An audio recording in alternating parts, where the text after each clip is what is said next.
Hello and welcome to a new video. Today we're gonna take a look at another rank 1 in the world team here by PokeMango, which is actually also a streamer on Twitch, so definitely check them out. Link to their Twitter and Twitch in the description. Very cool streams as well. Watched some of the VODs, and very nice chill streams, so if you're interested in this, definitely check them out. If you're also interested in some high-tier gameplay, which you of course never see on my channel because I'm such a scrub, only here at 3,100 rating or something. Trying this team here for 2 sets, a very cool team. We're going to have the lead of our Skuntank, which I can finally use again, finally. This is a rank 1 Shadow Skuntank, which is really awesome. I have a lot of rank 1 Shadow Pokemon. I'm insanely lucky with them. I have no idea how. I don't even do that many Shadow Raid, not Shadow Raid, but Shadow Grants. But I have like the Drapion, I have the Lapras, I have this Pokemon, I have Golduck, I have I think even also the Alolan Golem, all in Shadow, all rank 1 for Ultra League. It is wild. But yeah, this is going to be a very interesting video today because we can take a look at the Shadow Skuntank and a very interesting team here as well. We're going to have in the back here the version with Sacred Sword as well as the Leaf Blade. Very good Pokemon in general right now. Very strong Pokemon. You see it all the time. Here, try to catch a Focus Blast. You see already how that went. Definitely amazing for me. But we're going to have as a save swap here the Jellicent, which most people should actually be able to build. Like the Jellicent or like the pre-evolution Frillish was pretty often in events recently. And here you're going to see me making a small mistake maybe, but I actually just want to force the opponent to throw a charge move here. That was my main goal. But yeah, this game here is looking a little bit tough to still win, as we're going to encounter fairly a hard counter matchup, to be fair. Like Trevenant in the back now against our, basically with our lead being nearly gone, as well as with our Pokemon in the back being a grass and fighting type Pokemon, is usually not really ideal.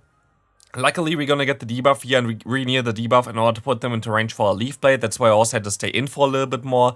They might want to swap out here as well, but they do not. Maybe this Leaf Blade is going to be enough to knock them out. Who knows? Maybe they're double weak in the back. Who knows? It's going to be their own version in the back, and I'm just going to save you some time and just going to forfeit there, as there was nothing I can do.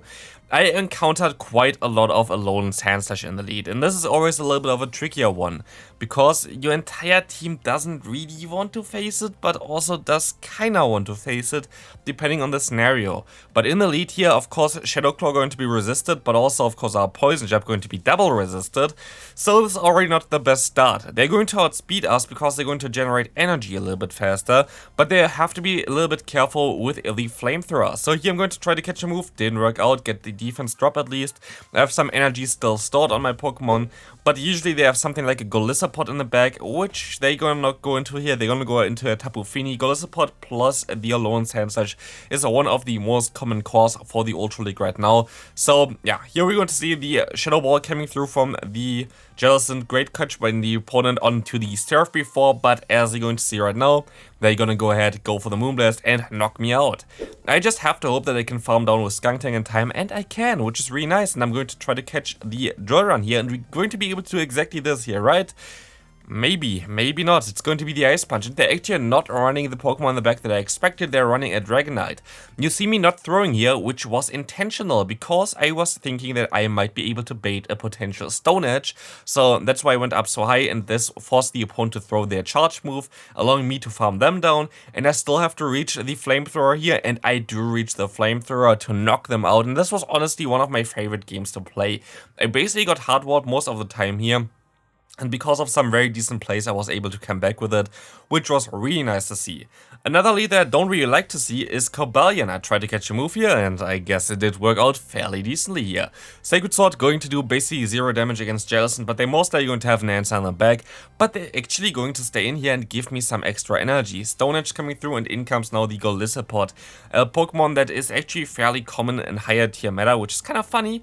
But really wish to actually maybe get like some buff for Exeter as well. Would be really cool for this Pokemon. I always kind of feel like Golisopod needs like this small bit still to get like really good, but right now it's still a solid Pokemon to use. Yeah, I'm going to swap out. I thought that they would need more energy here, but I was wrong. But it's only an Exeter, so that was my mistake, to be fair. I can still go ahead, go up to nearly 100 energy, go for the Crunch here. Going to be able to knock them out, and in comes again the Cobalion. But against Cobalion, we're going to be able to go for the Flamethrower here, which will be able to take them out if they wouldn't shield here, but they're going to decide to throw a charge move now. They're definitely at 2 Sacred Swords, but they got a little bit greedy, allowing us to get to a Flamethrower right now. This is going to knock them out, and Skuntank is going to town, and we have to hope that we can catch a move here, and they're going to throw perfectly onto my Crunch, and I'm counting the moves that they're going to get here after the undercharge. And this is 1 away from a charge move, so it allows me to go back into my Skuntank, and even though this is a horrible matchup before, we are still able to come back from this matchup, which was so nice, so satisfying to catch the move there and come back with a Skuntank. It was so nice there, predicting that the opponent going to throw at 6 and not at 5, even though they had the move already. That was so perfect. Next game against a Mind Joke, and sadly, I kind of remembered the team already. Like, I have that, I think, as well on my top team video as well, so I was expecting something in the back. So let's take a look at this. We're going to have, again, the horrible lead that I don't like to face, which is going to be the Sand Slash here. I'm going to be able to catch the move. I saw that they were waiting 1 turn always when they got the charge move to then throw safely, so I waited 1 turn as well to catch the move. I actually didn't play that bad this time around. Like, usually I'm not really that satisfied with how I played, but I feel like I kind of tried at least a little bit here this time around. We're going to see right now the opponent going into their Galissapod, I think it is, and I should have made a different play here. I should have went into my Virizion. This was a huge mistake because I know the team. It just doesn't make sense to go into the Skuntank here right now. This was a big mistake. Of course, if you don't know the team, I think that was not the worst play, to be fair. But I should have just kept the energy on my Skuntank. I should have just went into my Virizion, because they're going to have in the back the Giratina, and like, this is going to be an instant loss. But I knew about this already. Like, it's on my top team video as well. It's a very common team for the Sand Slash, so a good game there. There was nothing I can do there, to be fair. Next opponent, we're going to see a Galarian Stunfisk coming in here, and we're going to have also the lead of the what's called the Deoxys defense. And you see me here going into the wrong Pokemon, right? Maybe. Honestly, at the end of the day, yes, I actually went into the wrong Pokemon here. I did this on a different, like, I had a different thought process here, because I expect the opponent to have something like an Obstagoon in the back, or something that really doesn't want to encounter a fighting type Pokemon. If you run the Say-Swap of the Galarian Stunfisk, it's kind of likely, right? So that's what I expected to see, and that's why I went into my Jellicent. But honestly, they had a Walrein in the back, and I could have played so much better, so yeah, if I just went ahead and went into my Virizion, it would have been fine. And in hindsight, it was a stupid play in general, because even if they have the Obstagoon in the back, I still can then realign with my Virizion, which can take any kind of move from the Galarian Stunfisk, and still would have then for the Obstagoon our Skuntank, as well as for the Deoxys defense, I would have still my Jellicent. So, like, there was no real reason for me to do the play that I just did here. At the end of the day, doesn't matter, we will find out shortly, I guess, as I'm going to have to let this move go through. It's going to be a Psycho Boost. I'm going to have to overfarm by quite a bit here. Leaf Blade is coming through right now. This is going to knock out the opponent, and this is going to be very nice for us. But can we knock out the opponent here with a Leaf Blade? Let's take a look at this one. They're going to shield up the first one, of course. I'm going to go straight for my next one, because I wasn't sure if I would get to another one. And I would have been able to get to another one if I went for another fast move here, which is really bad. Or like another fast move I would have got through, because extra fast move that I basically wasted there by giving the opponent a free fast move was all I needed to win the game. But again, I could have played this so much better if I just played it differently. So that was my own fault.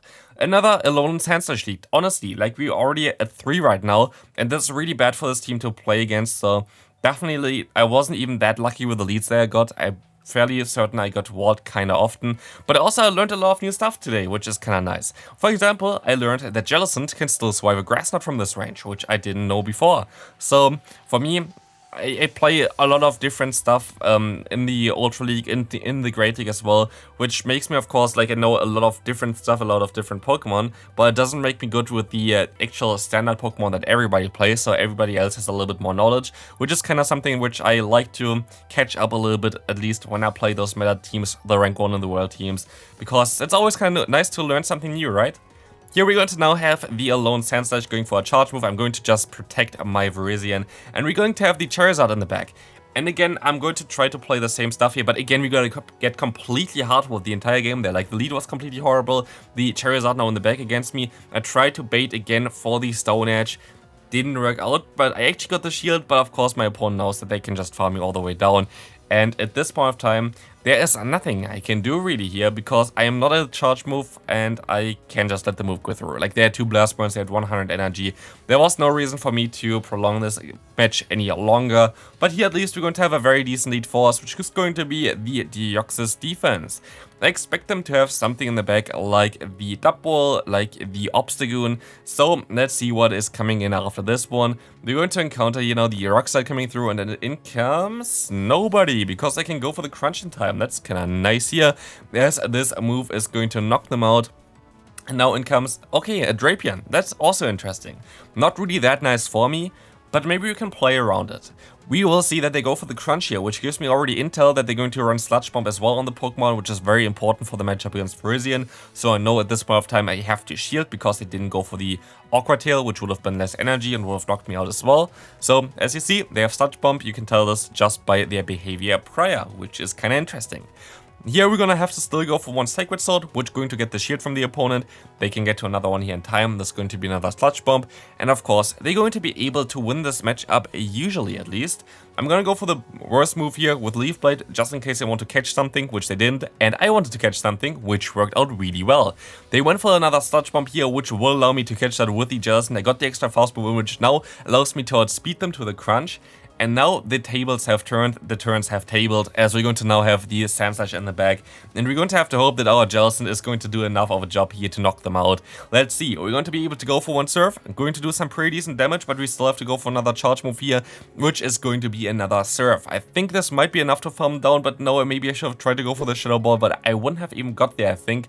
So I have to hope, oh, they're going to go for the Ice Punch. That's even better for me, as I should still be able to survive one Ice Punch with my Virizion here, which I do, and we can knock them out. Next opponent, Deoxys defense again in the lead. Like, it's basically either Deoxys defense in the lead or a lone Sandslash, and there's like nothing in between right now.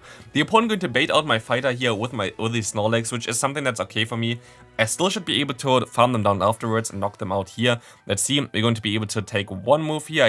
I tried to go for a charge move here, it didn't work out, but I should be able to survive them and just farm down at this point of time. So I'm getting out of this matchup with a ton of energy, which I'm going to use now against the opponent's Deoxys. So at least I'm going to get them into one Crunch range or one Shadow Ball range, which is going to be very nice for me. After those Leaf Blades here, it's going to be okay for me. And I'm actually gonna go ahead and dip into my Jellicent, because I expect them to have Obstagoon in the back based on their team combo right now. Already made a video about this team as well. Very common right now, very strong, popular team. But as you're going to see right now, they're going to be able to catch perfectly the Shadow Ball onto the Obstagoon. Of course, this hurts quite a bit because all the energy goes to waste. But I can go for the crunch here, trying to get the debuff onto the opponent. If I just get one debuff, it would be so beneficial for me, because it would allow me to farm them down way easier. I'm gonna call the Night Slash here, which worked out very well for me. I'm just gonna go straight for the crunch here right now, trying to just get the small advantage here of trying to get the debuff. But they're actually going to let this move go through, which is fine for me, as I can now shield up the move. I'm gonna get them low enough that I can farm them down here as well, as they're going to go for another charge move, allowing me to farm them down even further, putting them into even Hex range here, and we can just farm down with a Poison Jab.